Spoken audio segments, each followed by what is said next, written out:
magbe-beneficio nun, yun nga, yung mga walang hanap buhay dito.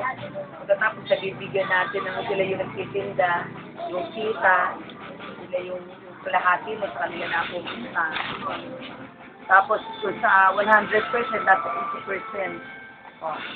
At saka meron ding mga out of school youth na naturuan at kasama kumikita din sa lupa. Ako, lupa, pagkabuhayan, lupa. Tsaka, yun yung, malaki na itutulong pagdating din sa yung recycle, di ba, recycle material, dahil yun nga yung kasi tinatapon ng may-ari ng factory.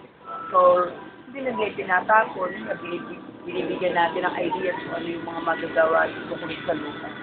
So, yun nga, isang naisipan yung paggawa ng paper at saka mga novelty items.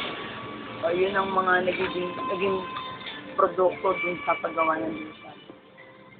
Tapos, yun, kumuha kami ng isang pwesto sa yung public market natin, yung mega market ngayon, kung saan pinayagan tayo ni Mayor Bobby Eusebio para makapaglagay doon ng paninda, yung produkto ng lupa na gawa ng kinela. Okay na.